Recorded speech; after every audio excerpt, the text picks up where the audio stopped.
I think the much larger consequences are inevitable if this trajectory continues, and they will be against the whole system and the whole country. ევროპელი პოლიტიკოსები გაუგნებას ვერ მალავენ, როგორც ცდილობს ივანიშვილის რეჟიმი პოლიტიკური ველის მოსუფთავებას და შეკერილი საქმეებით ოპოზიციის სრულად განადგურებას. ამ გადაწყვეტილებით ივანიშვილი ერთპარტიულ ავტორიტარულ მმართველობას აკანონებს, რის გამოც პოლიტიკური ფასის გადახდა მოუწევს. ბრიუსელში ხედავენ, რომ ოცნებამ საღი სრულად დაკარგა.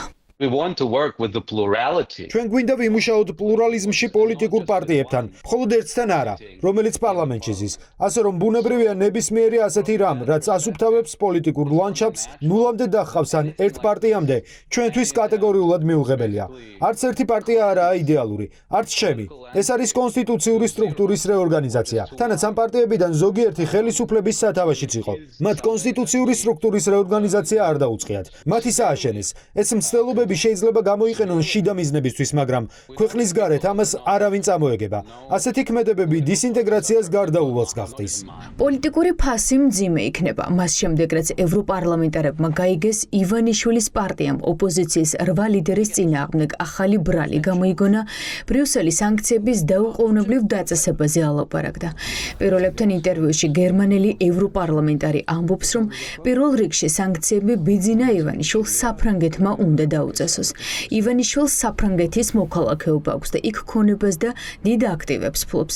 ეს ევროკავშირმა კარგად იცის. გალერი არა მხოლოდ ბიძინა ივანიშვილის დასანქცირებას, არამედ ოცნების იმ პირების დასჯასაც ითხოვს, ვისაც ოლიგარქი კულისებიდან მართავს.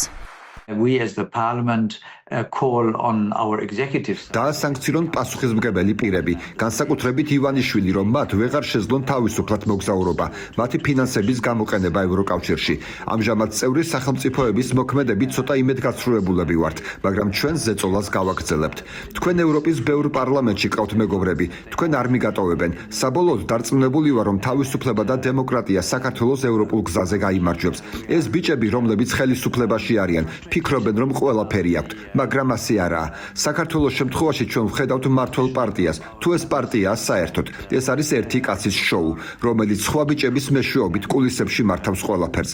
პოსტკომუნისტურ ქვეყნებში ჩვენ არასდროს გვინახავს ასეთი მასშტაბის უკუსვლა. სანქციების სიაში, რომელსაც ევროკომისია განიხილავს, უნდა მოხდეს ყველა, მათ შორის ისინიც, ვინც ხმას აძლევენ პარლამენტში რეპრესიულ კანონებს, ასევე ისინიც, ვინც აღმასრულებელ რგოლში მოქმედებენ.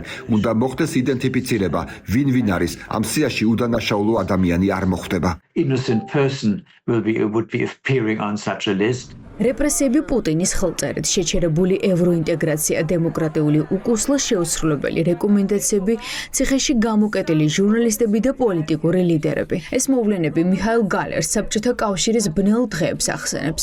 ევროდეპუტატი ღიად ამბობს, რომ ასეთი მასშტაბის დემოკრატიული უკუსლა პოსტსაბჭოთა არც ერთ ქვეყანაში არ უნახავს. De facto the regime has halted the accession.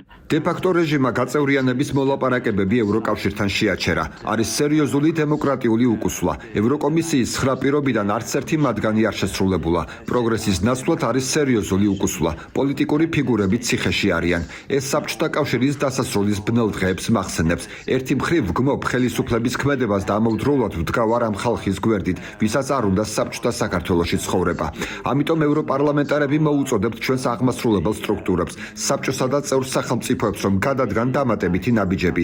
ოპოზიციის ხმები დაადუმეს, ასე ეხმაურება ალდე ოპოზიციის წინააღმდეგ ახალ ბრალს. ევროპის სიდიდით მეორე პოლიტიკური პარტია წერს, რომ ქართული ოცნების მმართველობის ქვეშ საქართველოს სრული ავტოკრატიისკენ მიექანება და მსოფლიო არ უნდა იყოს ჩუმად. სერგეი ლაგოდინსკი პირველებთან ინტერვიუში ამბობს, რომ თუ ასე გაგრძელდება, მხოლოდ ინდივიდუალური სანქციები არ იქნება. საქართველოს ევროკავშირისგან დისინტეგრირდება, რაც ქვეყნის ეკონომიკას და საქართველოს თითოეულ მოქალაქეს დაარტყამს. თუ ასეთი ვითარება გაგრძელდება, საქმე მხოლოდ სანქციებში არ იქნება, რომელიც ჩვენს ურთიერთობაში დომინანტი იქნება, არამედ დისინტეგრაციაში და დისინტეგრაციას გაცილებით დიდი შედეგები მოჰყვება, რადგან სანქციები ინდივიდუალურია. დისინტეგრაცია მთელ ეკონომიკაზე მოახდენს გავლენას და საქართველოს ყველა მოქალაქეზე. ევროკავშირი ამას არ აკეთებს. ამას აკეთებს მმართველი ხელისუფლება. ისინი ევროკავშირიდან ქვეყნის დისინტეგრაციას ეწევიან. ამას ეკონომიკური და ფინანსური შედეგები ექნება და სამწუხაროდ რომ საქართველოს მოქალაქეები იქნებიან მსხვერპლნი. ისინი ამ ქვეყანას ოკუპანტის მკლავებში ჩააგდებენ. რეჟიმის ახალი პოლიტიკურად მოტივირებული ბრალდებები შემაძრწუნებელია, ამბობს მეგობარი აქტის ავტორი კონგრესმენი ვილსონი. ამერიკელი და ევროპელი პოლიტიკოსები ივანიშვილის რეჟიმს მძიმე მომავალს უანონსებენ.